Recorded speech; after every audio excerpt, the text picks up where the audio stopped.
দেখলে সকালবেলা থেকে রান্নাঘরে আমি ঢুকে গেছি আজকে তাড়াতাড়ি। তো ইলিশ মাছ রান্না হবে, আর হবে মোচাটাও কেটে কুটে রাখা হয়েছে। আর তাড়াতাড়ি আমি ভাত বসিয়ে দিলাম, সঙ্গে ডিম সেদ্ধ। রিকন ডাল দিয়ে ডিম সেদ্ধ দিয়ে খেয়ে যাবে, তো ওই জন্য বসিয়ে দিয়েছি। আর ডালটাও পেঁয়াজ ফোড়ন দিয়ে খেতে ভালোবাসে বলে করেছি। তো দেখো, মোচা আমার কাটা হয়ে গেছে, এটা আমি কুকারে দিয়ে দিলাম। কুকারে এখন সেদ্ধ হবে মোচাটা, প্রায় 3-4টি সিটি মারলেই মোচা সেদ্ধ হয়ে যাবে। আর এই মোচাটা কালকে শাশুড়ি মা ছাড়িয়ে রেখেছে, আমি আজকে বানিয়ে নিয়েছি। চাল আমি আজকে সকালেই ভিজিয়ে দিয়েছিলাম, সকাল সকাল। তো আমার ভাতও হয়ে যাবে, যেহেতু বাঁশকাঠির চাল, কোনো অসুবিধা নেই।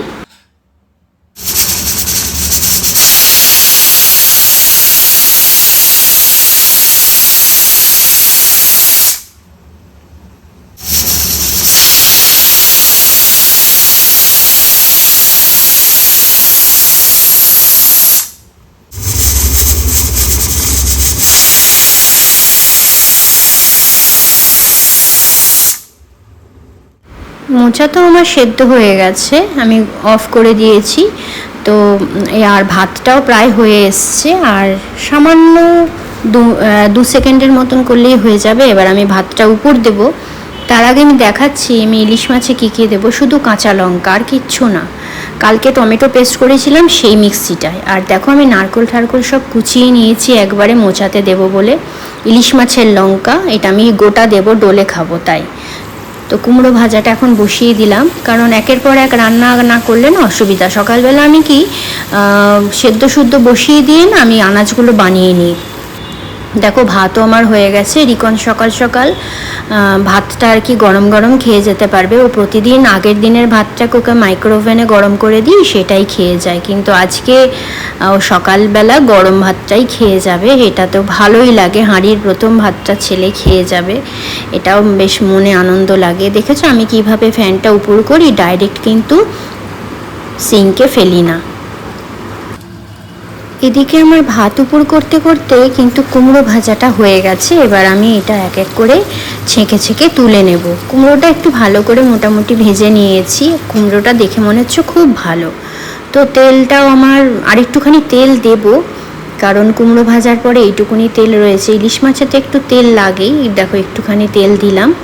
আর বেশ ভালো, দেখো ইলিশ মাছটাও পড়বে অনেকটা, তার মধ্যে কুমড়ো অনেকগুলো ঝোলে পড়বে। তো তেল গরম হয়ে গিয়ে কালো জিরে দিয়ে দিলাম বেশ খানিকটা। কালো জিরেটা যখন বেশ চড়বড় করে উঠবে, ফোড়নের গন্ধ বেরোবে, তখন মিক্সিতে যে শুধু কাঁচা লঙ্কা পেস্ট করে রেখেছি ওইটা আমি ঢেলে দেব। তা ঢালবো কীভাবে, আমি কিন্তু আগে তেলের মধ্যে হলুদ দেব, তারপরে আমি মশলা পেস্টটা আর কি ঢালবো। নাহলে তোমরা জানো ছ্যাঁত করে চপ চারিদিকে ছিটকে ওঠে। এই যে দেখো, পুরোটা ঢেলে দিলাম। এবার এটাকে ভালো করে কষাবো। এর মধ্যে পরিমাণ মতন লবণ দেব, পরিমাণ মতন হলুদ দেব। বেশ একটু কষাবার পরে লবণ দিয়ে দিলাম। আর শুধু জিরে গুঁড়ো দিয়ে করব, আমি তো সর্ষে দেব না, তাই দেখো আমার সামান্য আর কি জিরে ঘরে গুঁড়ো করা থাকে।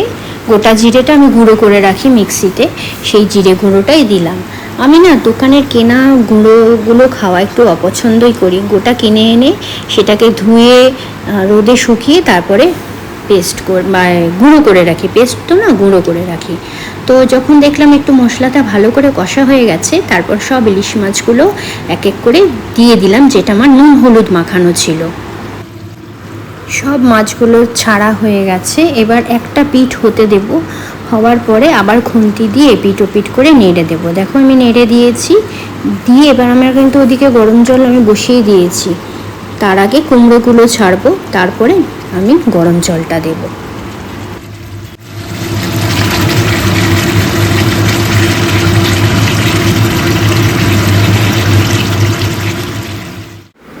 দেখো বন্ধুরা, আমার সব কুমড়োগুলো দেওয়া হয়ে গেছে। এবার পরিমাণ মতো গরম জল আমি দিয়ে দিলাম। এটাকে এবার টকবক করে ফোটাবো, কিন্তু প্রথমটা একটু আঁচ বাড়িয়ে করব, তারপরে কমিয়ে ঢাকা দিয়ে দেবো, কারণ কুমড়ো আর মাছ দুটোই সেদ্ধ হওয়ার আছে।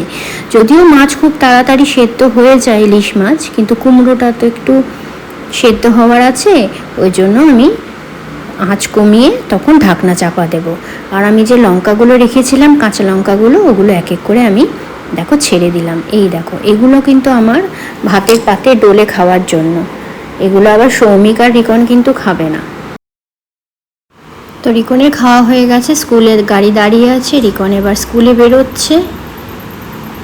রিকন স্কুলে বেরিয়ে গেলে আমার বাড়িটা পুরো ফাঁকা হয়ে যায়, কারণ সৌমিকও সকাল সকাল চলে যায় অফিস করে, দোকানে ঢোকে, ও আসে সেই 12টা 1টা।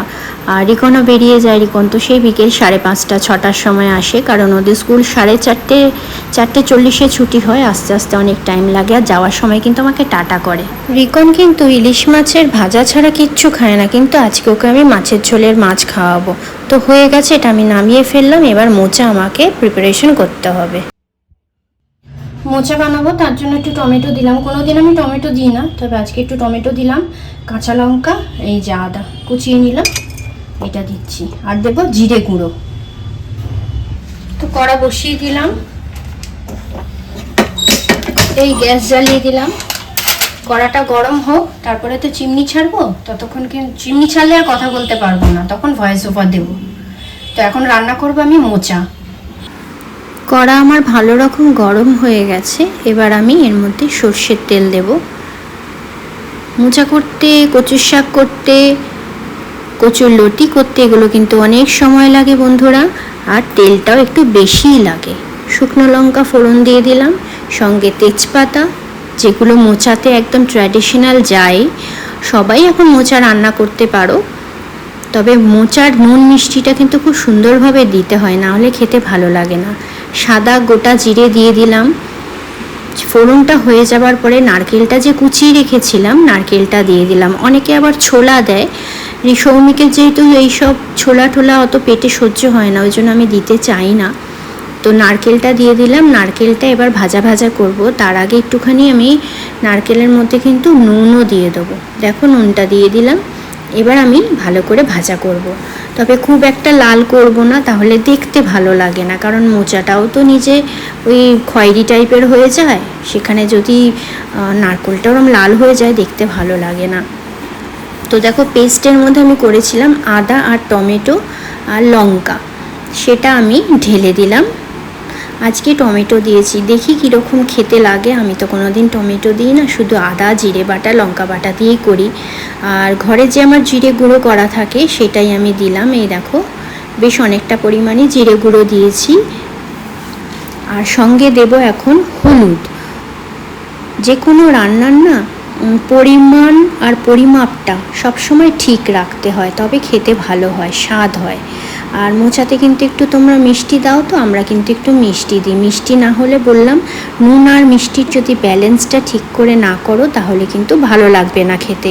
তো দেখো, ভালো রকমভাবে কষিয়ে নিয়েছি, আর মিক্সি ধোয়া জলটা যা ছিল দিয়েছি। দেওয়ার পরে মোচাটাকে আমি সেদ্ধ তো করে নিয়েছিলাম কুকারে, সেটা এবার জল একদম চিপে চিপে দিচ্ছি। আর তার আগে না, আমি গরম গরম এই মোচাটা হাত দিয়ে একটু চটকে নিয়েছি, সেটা তোমাদের দেখাইনি, কারণ এক হাতে ক্যামেরা ধরবো না, এক হাতে গরম গরম মোচাটাকে চটকাবো। তো দেখো, মোচাটা সুন্দর করে চিপে চিপে সমস্তটা দিয়ে দিয়েছি। দিয়ে এবার এই মশলার সঙ্গে ভালো করে কষাবো। আর মোচার যে জলটা, সেটা আমি ফেলে দিয়েছি, কারণ জলটা কীরকম কালো টাইপের দেখতে হয়, তো ওই জলটা আমি দিই না। যদি জল লাগে, তাহলে অন্য গরম জল আমি আলাদা করে দিই। এবার এই মোচাটাকে ভালো করে নেড়ে ঢাকনা চাপা দিয়ে দিয়ে কষিয়ে কষিয়ে করতে হবে। অনেকটাই টাইম, সময়, ধৈর্য সাপেক্ষ একটা পদ। খেতে যেরকম সুস্বাদু, কিন্তু এর পেছনে পরিশ্রম অনেকটাই। মোচাটাকে, গোটা মোচাটাকে বাছা, তারপরে সেটাকে কাটা, সেটাকে সেদ্ধ করা, তারপরে এরকমভাবে মজিয়ে একদম রান্না করা। যদি চেয়ে চেয়ে থাকে মোচা, তখন কি ভালো লাগে বলো? বেশ মজে গিয়ে একদম সুন্দর নাটা ঘাটা হয়ে যাবে। তা আরেকটা জিনিস তোমাদের আমি বলি, শেয়ার করি। আমি কিন্তু মোচাতে আজকে কোনো রকম আলু দিইনি, শুধুমাত্র নারকেল দিয়ে করছি। আর এটা দিলাম আমার ঘরে তৈরি গরম মশলা, এইটা দিয়ে দিলাম, কারণ গন্ধটাও খুব সুন্দর বেরোবে আর পুরো মোচার সঙ্গে মিশে যাবে। আমি যখন নামাবো, মোচাটা হয়ে যাবার পরে, তখন কিন্তু আমি ঘি আর এই গরম মশলা দিয়েই নামাবো, সেই জন্য আমি অল্প করে দিলাম।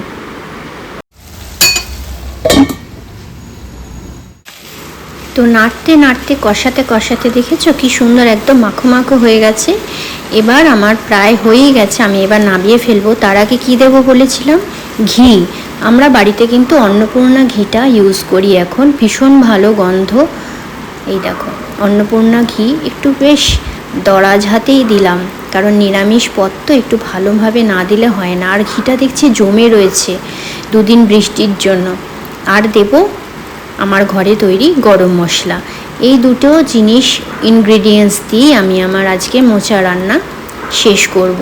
ভালো করে এবার খুন্তি দিয়ে মিশিয়ে নেব, সুন্দর করে মিশিয়ে নিচ্ছি। মিশিয়ে নিয়ে কিছুক্ষণ আমি ঢাকনা চাপা দিয়ে রেখে দেবো। তারপর আমি অন্য বাসনে, খাবার বাসনে নামিয়ে ফেলবো। বাসনটা এত ছোট হয়ে গেছে, ভীষণ সাবধানে ঢালতে হচ্ছে। তো এই দেখো কি সুন্দর একদম কড়া থেকে উঠে আসছে। তো মোচা আমার কমপ্লিট। কি সুন্দর দেখতে হয়েছে দেখছো? এই দেখো, কার কার জিভে জল আসছে বলো তো? সুপ্রভাত বন্ধুরা, কেমন আছো? আশা করি সবাই ভীষণ ভালো আছো ঈশ্বরের কৃপায়। এখন বাজে সকাল 11:30। সকাল থেকে ক্যামেরার সামনে আসিনি, ক্যামেরার পেছন থেকেই সমস্ত রান্নাবান্না দেখিয়েছি। রিকন স্কুলে বেরিয়ে গেছে, আমার স্নানও ঝটপট করে হয়ে গেছে। তো এখন কিছু জামা কাপড় কাচতে দিয়েছি, কারণ আজকে আর বৃষ্টি হয়নি সকাল থেকে, বেশ চৌকস পড়েছে। দেখো খুব কড়া রোদ্দুর না, কিন্তু বৃষ্টি হবে না মনেই হচ্ছে। আর একটা মানে একটা রোদ্দুর আর কি মনে হচ্ছে, কিন্তু কটকটে রোদ্দুর না। যাই হোক, আমার তো সিঁড়ির দড়িতে অনেকগুলো জামা কাপড় সে মেলেছিলাম, ওগুলো এখনও খুব একটা ভালো করে শুকায়নি। সিঁড়ির জানলা, এই দরজাটা খুলে দিয়ে এলাম ছাদের, তাহলে তাপে হাওয়ায় ভালো করে একদম শুকিয়ে যাবে। আর যেগুলো কাচতে দিয়েছি সেগুলো ছাদে মেলবে ইচ্ছা আছে। আজকে রান্না ভীষণই হালকা করেছি, মোচার ঘন্ট আর তোমার ডাল আর ইলিশ মাছ, এই দিয়ে রান্না হয়ে যাবে। ইলিশ মাছের আজকে কুমড়ো দিয়ে পাতলা ঝোল করেছি। মাছটা ভালো লাগছে, ছোট, খুব একটা বড় মাছ না, ছোট মাছ। ওই কালকে খিচুড়িতে ইলিশ মাছ ভাজা দিয়ে খাওয়া হয়েছে দিনের বেলা, বাকি মাছটা রান্না করে নিয়ে রেখে দিয়েছি, ওটা আজকে হয়ে যাবে দুবেলায়। তা ইলিশ মাছ দেখি সবাই ভাত খাবে রাত্রেও, শাশুড়ি মাও বললো রুটি খাবো না, আর ভাত খেয়ে নেবো। আর সৌমিক তো ভাত খাবে জানি আমি। আর মুসুর ডালটা করেছি বললাম, রিকনের জন্য একটু করতে হয়, ও ডাল দিয়ে ডিম সেদ্ধ দিয়ে খেয়ে গেল। তো আজকে বৃহস্পতিবারের পুজো আছে। আমি স্নানটা করে এসেছি, মায়া আসতে দেরি আছে, এখন সবে 11:30। তো ও 11:45-12টার আগে ঢুকতে পারবে না মনে হয়। জামা কাপড়গুলো কাচা হোক, একটুখানি বসে নিই, তারপরে যাব ঠাকুর ঘরে গিয়ে অনেকক্ষণই টাইম লাগবে আজকে যেহেতু বৃহস্পতিবার।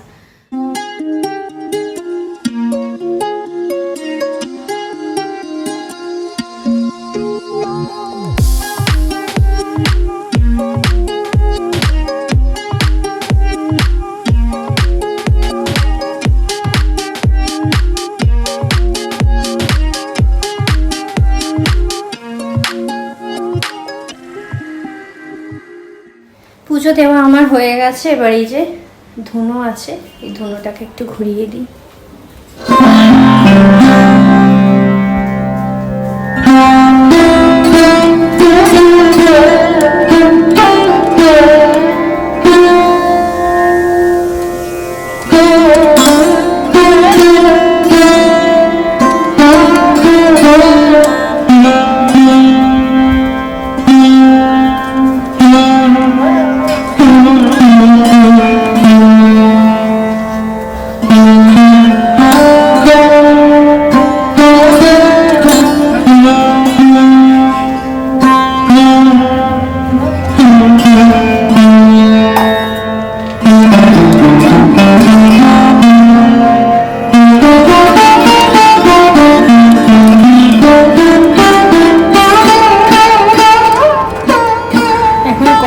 রোদ্দুর, এদিকে আকাশ গরম গরম করছে।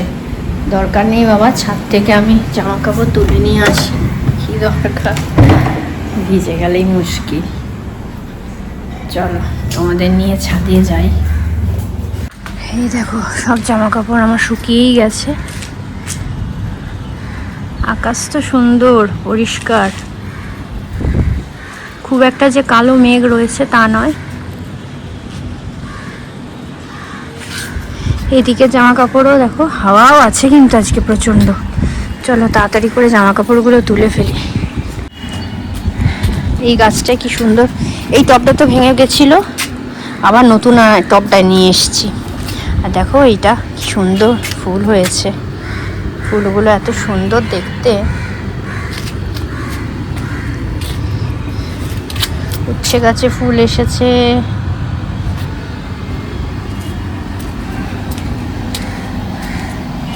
দেখো আমরা আবার বোল এসছে।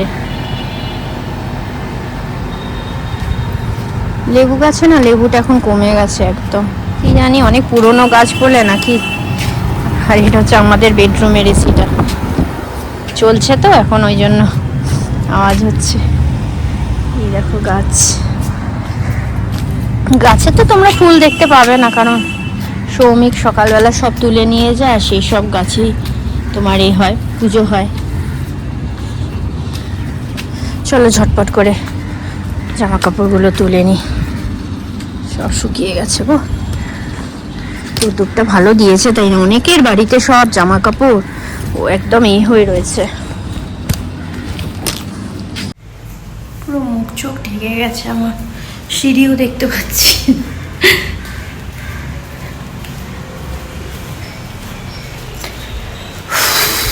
কি গরম,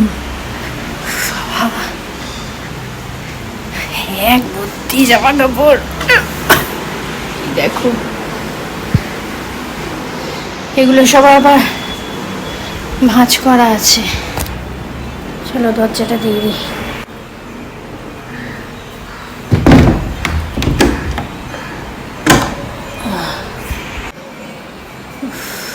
খাবারগুলো ঢাকা দিয়ে নি, খাবারগুলো ঢাকা দিয়ে এবার শুতে যাবো।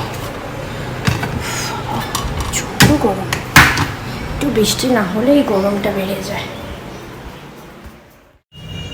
আজকে সন্ধ্যাবেলা যোগার ক্লাস ছুটি আছে, ওই জন্য সৌমিক দুপুরবেলা থেকে দোকান থেকে আসার সময় না কচুরলতি, থানকুনি পাতা, ভাড়ালি মানে থোড় যেটা, সেগুলো নিয়ে এসেছে, ওগুলোই বানিয়ে ফেলছি আর সৌমিকের সঙ্গে একটুখানি গল্পও করে নিচ্ছি। বিকেল থেকে বন্ধুরা সময়টা এমনি এইভাবেই কেটে গেল। আজকে আর যোগাতে যাইনি, কারণ দিদিদের ওই উপরে শেডেতে কাজ হচ্ছে, তো সেই জন্য ক্লাস হবে না বললো। তো কি করব, ভিডিও এডিট করলাম, কিছুটা কাজ এগিয়ে রাখলাম। আমি রাত্রে জেগে না এডিট করতে পারি না, খুব অসুবিধা হয়। আর তো চলো ভিডিওটা তাহলে এখানেই শেষ করছি, তো রাখি। সবাই ভালো থাকবে, নতুন আবার একটা ভিডিও নিয়ে চলে আসছি। টাটা। তোমরা কিন্তু ভিডিওগুলো সম্পূর্ণ দেখো, লাইক কমেন্ট করো। প্রচুর মানুষ দেখছো কিন্তু লাইক করছো না, করতে হয়তো ভুলে যাচ্ছ, ভিডিও দেখে এমনি চলে যাচ্ছ। তো লাইক কমেন্ট করো, নিজের বন্ধুদের কাছে একটু শেয়ার করে দিও। আর নতুন বন্ধুরা তোমরা সাবস্ক্রাইব করে দাও, বেল আইকন প্রেস করবে, তার সঙ্গে অল করে নোটিফিকেশন অন করে নেবে। তাহলে রাখছি, শুভরাত্রি।